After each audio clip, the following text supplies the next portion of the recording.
My girlfriend told me her child was mine, but throughout a paternity test I made her take, I found it and the results were a 0% match. Plus all updates. I met Jessica in college and though she was totally out of my league she still dated me. I thought I was lucky, until I found out why a beautiful woman like her was single. You see, Jessica was crazy and unpredictable, possessive even. She had me share my location with her but I couldn't have hers otherwise I didn't trust her and was accusing her of cheating. Jessica also never let me hang out with my group of friends because there was a girl in our group, and she also made me send her pictures every 15 minutes when I was out to prove I wasn't anywhere shady. I should have broken up with her then, but I didn't because this was the first time a woman out of my league was showing interest in me, and I thought she'd eventually calm down. Luckily when we moved in together, Jessica started going out more often, and I didn't have to deal with her screaming and accusations all the time. It was nice to have some peace and quiet around the house. But then Jessica got pregnant. I started freaking out because I didn't want to take care of a child with this crazy woman. It would mean I would have to be with her forever. Still, I wasn't the kind of person to run from responsibility and leave her high and dry. However, after getting over the initial shock and almost accepting this was my life, I realized something wasn't right. Jessica and I hadn't slept together in a while because she was out all the time, and I had recently gotten promoted so I had to work more. I started to suspect she had cheated on me. I asked her if it was really mine,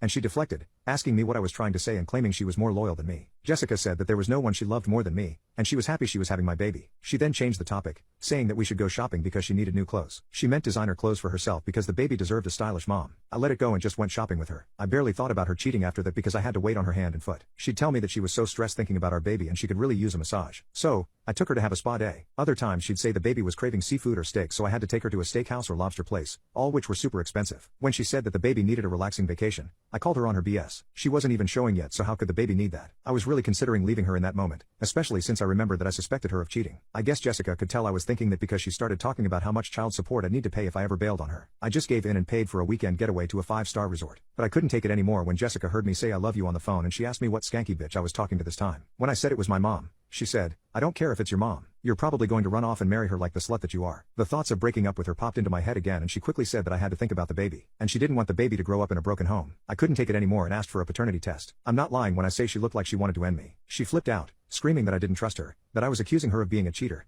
and that I was the worst boyfriend ever. But I wasn't backing down. I told her if she had nothing to hide, she'd take the test. She kept trying to fight me on it and said that there was no way she would ever cheat on me, but I needed to know if her baby was actually mine. Otherwise I didn't think I could actually leave her. After hours of back and forth arguing, she agreed and we went to buy a home DNA test. Afterwards we sent it to a lab and I had to wait weeks for the results. Update 1. When the results came back after we sent them to the lab I saw that there wasn't a match. I immediately told her I knew she cheated. I asked her who the dad was, and why she was trapping me in this relationship. I felt so miserable and not even her looks could make me stay this time. I told her I was leaving her but she fought back against me. Jessica said she would never lie to me because she loved me and wanted to start a family with me. She claimed that a home DNA test wasn't as good as a legal DNA test so clearly the results were wrong. She said we would try it again because I would hate myself if I left my child. She was right. I was ready to take full responsibility if that was my child. So, we took a legal DNA test this time and we had to wait again. I was confident that this wasn't my child though so I didn't want to be near her. I slept on the couch and worked extra hours. Whenever I looked at her I just felt pure disgust. Meanwhile, Jessica kept trying to be near me. Sometimes I woke up to her cuddling me on the couch and she'd visit me at work. I always ignored her though. Things didn't get any better as the weeks went by and weirdly enough the test never seemed to come. I kept checking every day and even checked my email because they said it would notify me when it arrived. I refreshed whenever I had a second of spare time,